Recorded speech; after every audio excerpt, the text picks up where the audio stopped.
right, hello friends, and welcome back to A Mouthful, the podcast where we talk about all things food, art, and life, and maybe even serve out a little insight or tea along the way. I'm Jo. I'm Ro. And I'm Fee. And today we're going to be talking about what happened after Where's the Rice, which was our very first mukbang cabaret show that we did together. And of course, how we all got to where we are today. So grab a snack or drink, get comfy, and let's eat. Woohoo! Okay, but before we start eating, let's do a little check-in. How are you guys today? I'm great. We just started our table read for the production that I'm doing right now. So that was really exciting. That's fun. Yeah. By the time it comes out, I think the show would have ended. Okay. Or I don't know, actually. No, I think it'll be show week. Oh, yeah, it might be Around just show week. Wow. So yeah, it's really exciting. It's good to be back doing production again. Yes. Even though it's on the other side, which I'm enjoying right now. So that's Yeah. my Other side day. as in she's the other side of the assistant table. I'm assistant directing. directing. Are you allowed to say the show? The show is LaSalle's musical theatre grad show. We're doing Bring It On this year. Wow. It's a cheerleading musical, so it's really exciting. super fun. It's a huge, gigantic show. I think it's gonna be fun. We'll see. We'll see. We can't wait. You dress like a director today. Oh my as god. well. Just like a director She's just like a today. coach. She's gonna start shouting at people. I can whistle. No, we don't condone violence from directors. That's right. Okay. That's right. No. Absolutely not. Okay, what about you, Jo? How's today? Wow. Okay, so it's been 2 weeks of rehearsals for secondary. Ooh, by the time this is Yeah. out, you are on stage. Yes. Oh my god, so fun. Yeah. So this week is a lot more like detailing. Last 2 weeks was like just bashing through blocking, choreo, but this week is like really like minute details, scene work. How do you feel about being upgraded from To- understudy to main cast? Wow. Congratulations. Super fun. Yes. Like I get to work on one track right now. Wow. Hang What on. a Instead blessing. of like 4 tracks.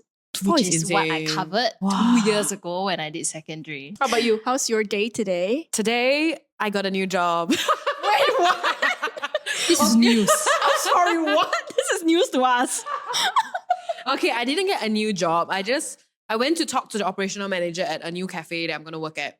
So basically, a funny story is I was working part-time at this other cafe, and during lunchtime, I was sitting by the roadside.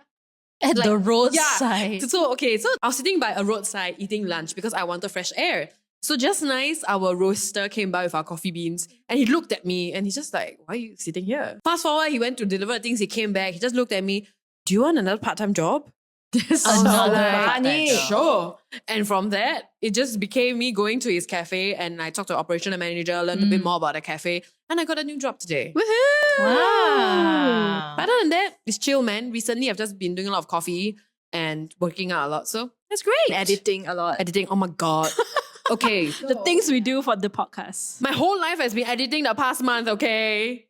But yeah, I'm happy. So today we have Korean food, and not just any Korean food, but it's from this place called DAEBAK Korean Restaurant. Oh, has my heart. Okay, this place is iconic for us because they used to have an outlet behind LaSalle, and we will be there so often because honestly, I personally believe that they have one of the best kimchi soup and tofu soup in town. Yes, it's so cheap also. It's like $10. $10. It used to be like Is it one- still $10? It's I think 11 now, but there was a okay. point in time it was like $9.50 Yeah, or $9 something. something. It's so Remember? good. Yes. Like less than $10 for authentic Korean food is insane. Yeah. So thankfully we have one nearby the studio as well. So what we have today is tofu stew with pork, one of our Ooh. favorites.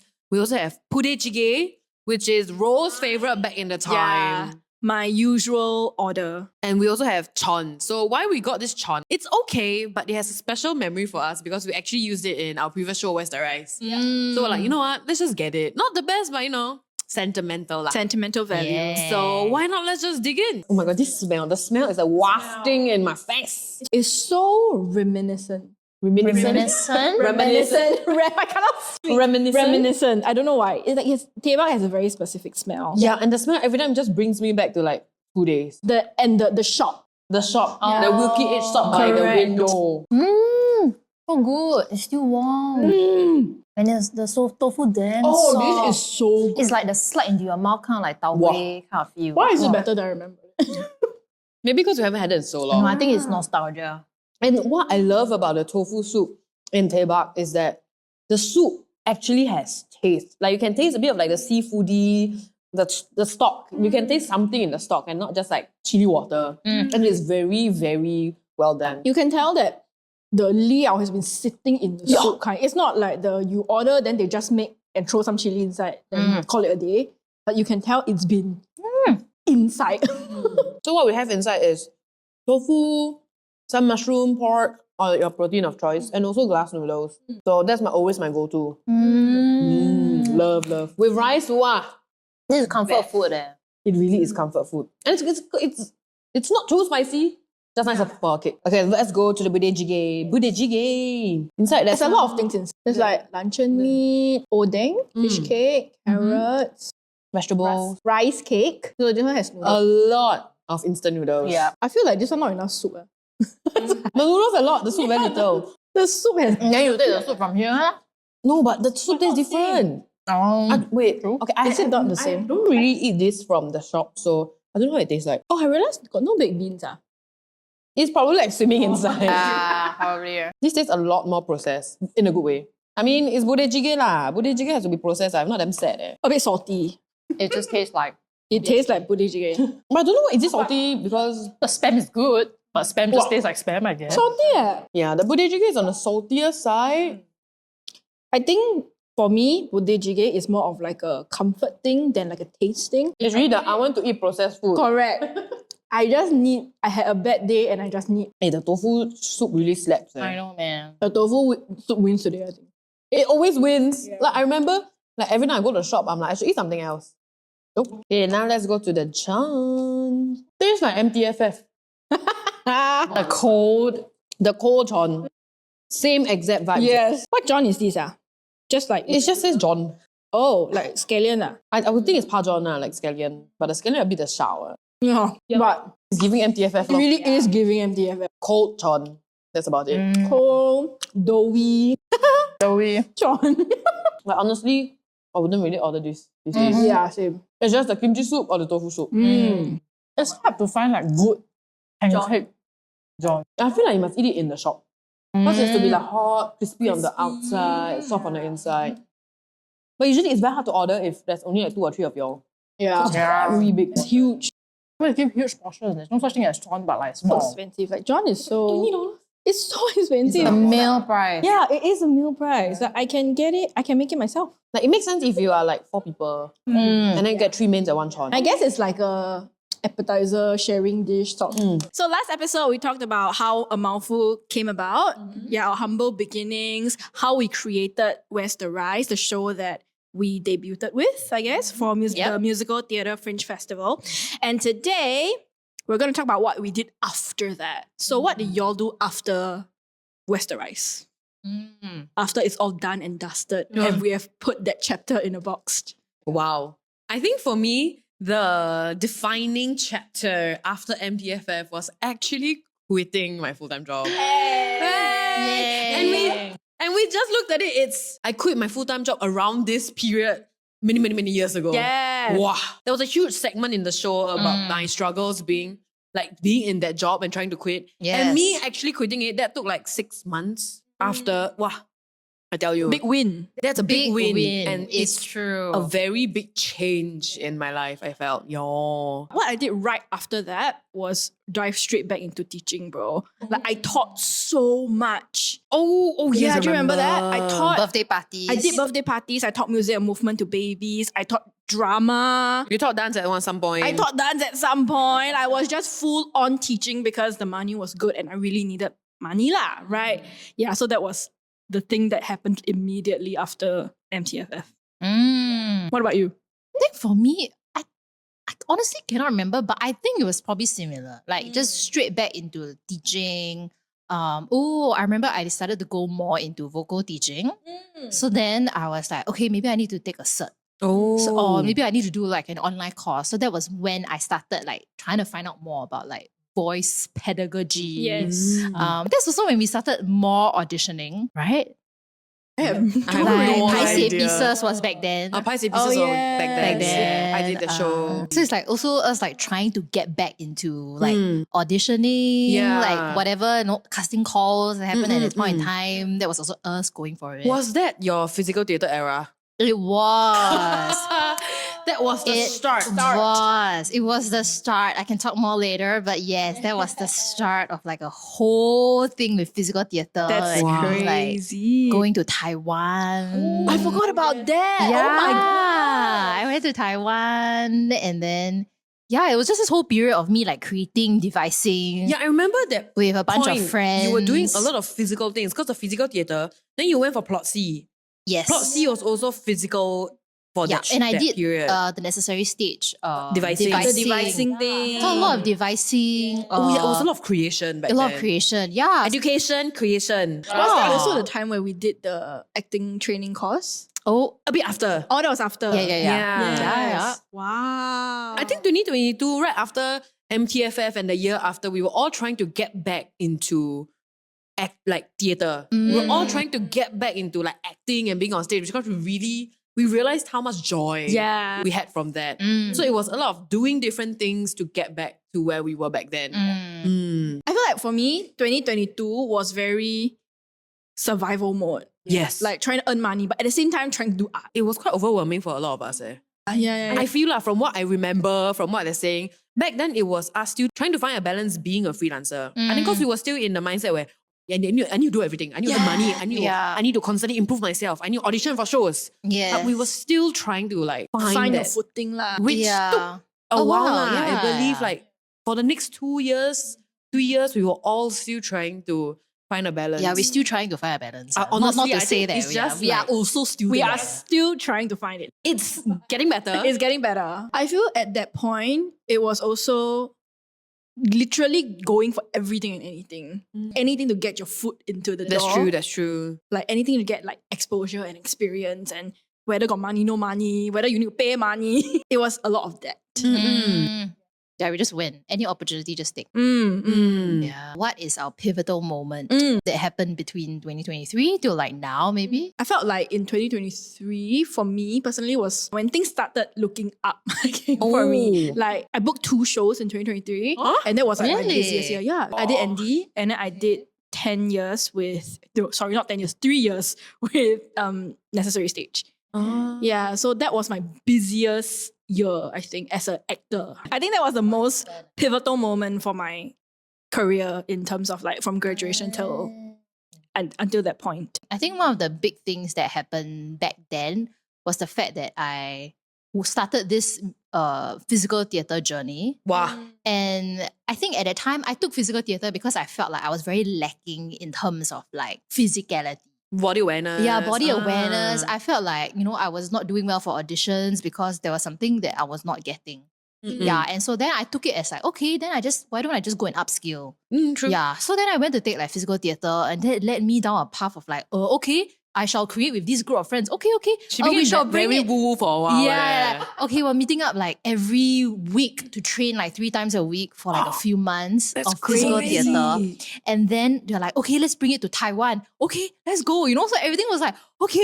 I was just like going on for this journey. Physical This theatre. right. That opened a door that led to so many things after that. Like it opened the door to my very first stage production. Oh? The Prisoner. Ah. Under Toy Fact. Yes. Yeah, because like, the director, Elvin, saw me did the physical theatre piece. Yeah, so physical theatre opened the door to many more opportunities and then eventually many more understudying. Oh, yes. Wow, your understudying era. You had so many understudies. She was the Yeah. understudy queen. Yep. Understudying is a skill as well. It's a skill. Yeah, I think people underestimate how much work.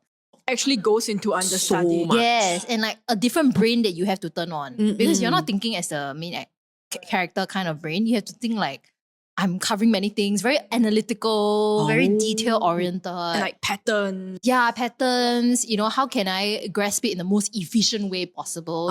You're constantly trying to memorize things on the go, picking up things on the go, very observational. rather than like as an actor, you can be very intuitive. Yeah. Like I just feel, then I go lah. You know, but as an understudy, you cannot feel, you know, you need to know exactly where you're standing. That's true. Where you're coming in from, what did the other actor did, yeah. I don't remember the exact timeline, but career-wise for me, I think the defining points is one, I got signed with Basic. Yeah, so I think introducing modeling into my bag of jobs in my career was a very eye-opening yet challenging thing for me because, like, yes, I'm used to being on stage. I'm used to attention. But not Attention. Don't tell me you don't need attention when you stand on stage. Yes, it's true. Yeah, the limelight. Yeah, the limelight. Yes. But I think modeling is very different because when it comes to being an actor, you are still judged by your skills. There's like a clear skill set you have as an actor. But for modeling, right, a lot of things is dependent on who you are as a person, which also affects your acting lah. But for me, because modeling focused, like hyper focused on that so much, right, it really made me question about a lot of things. Like I had so many crash outs regarding that because being an actor, then being a model, a lot of my jobs depend on who I am as a person. So it made me question a lot. Like, am I good enough to be in both industries?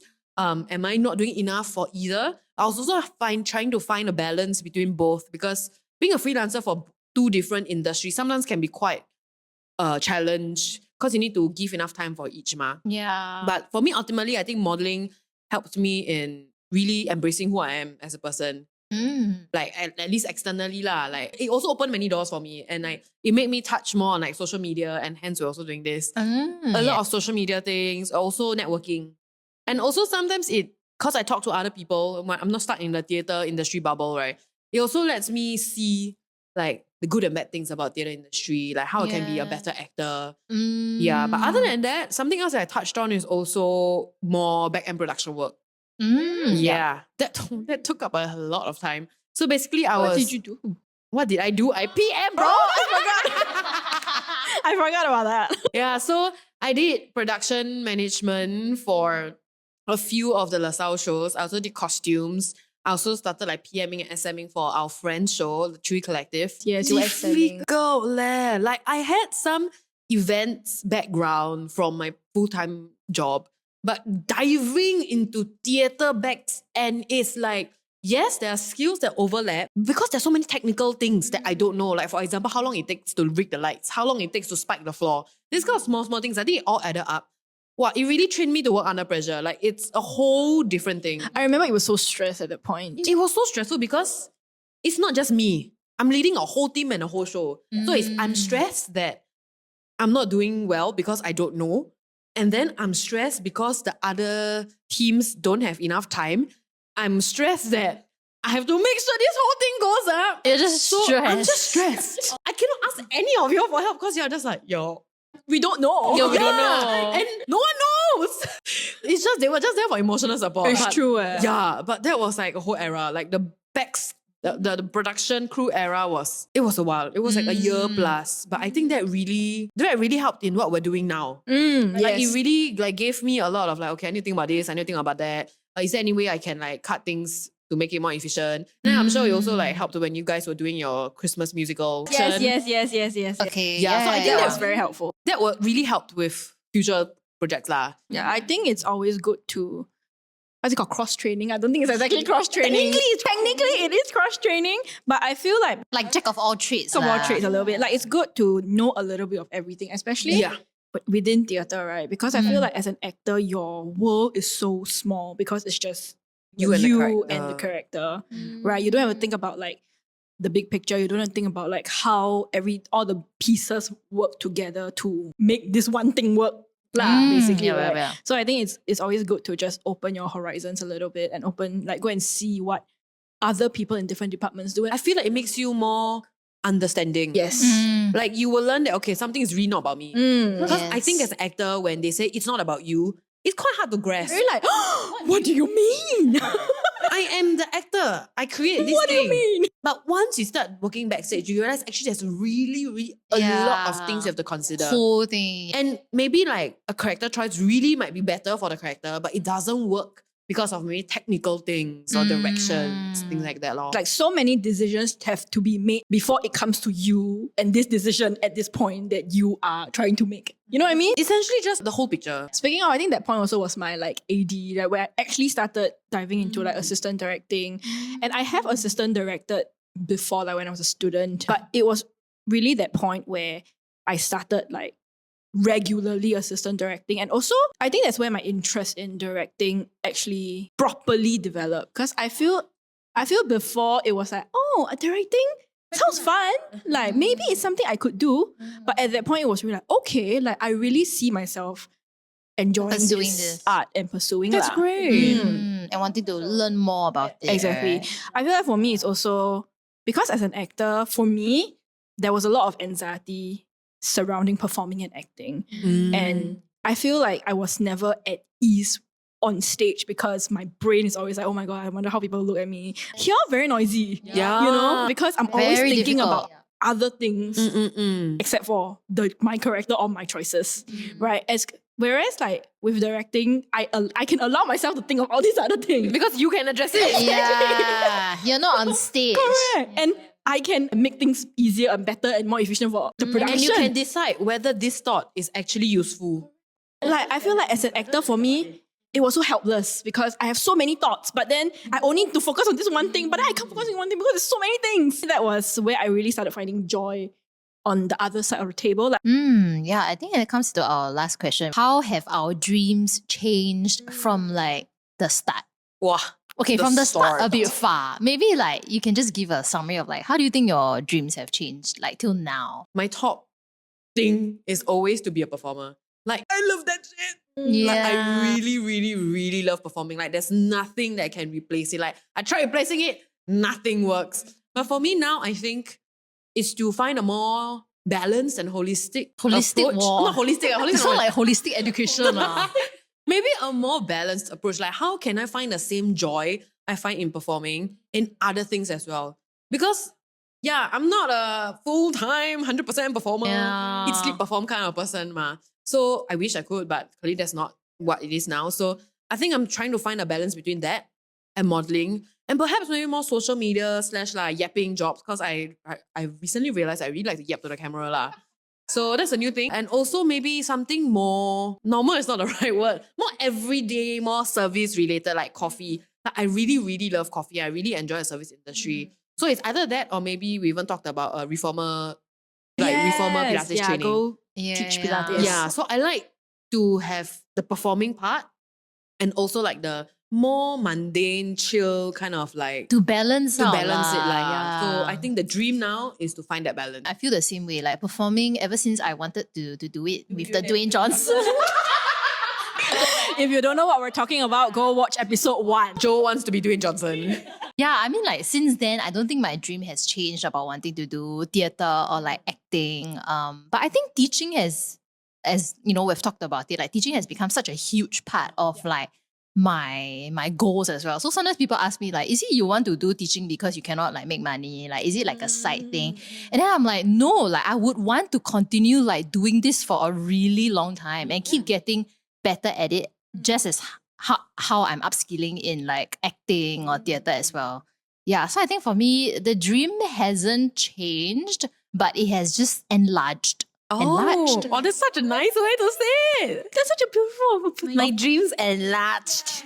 Oh wow, I didn't know it was going to be this big a reaction. But enlarged is a nice way to say it. Because people usually say, my dreams changed. Yeah. Changed is a really big word. Exactly. Like, I don't think it will ever properly change. Yeah. Unless, I don't know, maybe something traumatic happened to you, then it changed. But Yeah. enlarged is a really nice I way. love that. Yeah, I think it just grew to encompass more things. Encompass and oh my gosh, hey, you guys hey, the reaction a bit too much.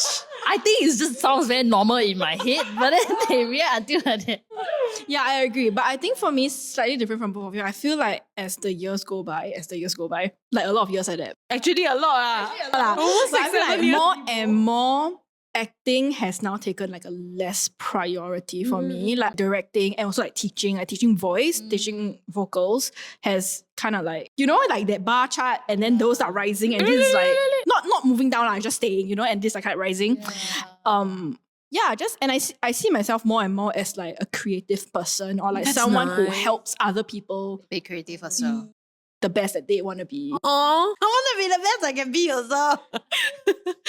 Which is essentially what a coach or a director does. Yeah. And that has brought me proper joy. Like you said, like people think you teach Like fulfillment. because acting that cannot like, you know, Pay you. sustain you. I would like to rebut that because I gave up teaching. Yeah, exactly. Don't have to be a teacher to earn money, Correct. okay? And I if am a you clear really don't like, example. you really don't like one. You cannot help it one. I cannot help. I wish I could be an educator. But Exactly. It takes a certain type to be a teacher. he does. The Especially for like patience. younger kids. Correct.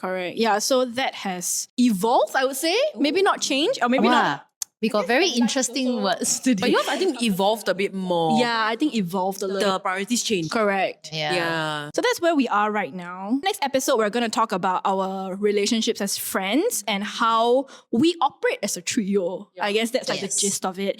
Travel. Yeah, how we travel. I think traveling stories. We didn't break up after our traveling stories, okay? I think that's a big win. So catch the next episode over here on Spotify and YouTube, and you can follow us at A Mouthful Prods everywhere. PRODS everywhere, right? Everywhere. TikTok, Instagram, YouTube. Are we? Yes, YouTube. Spotify is all Mouthful Prods. If any questions, you can drop them in the comments below, or you can also DM us, and we will see you next week. Bye-bye. Bye.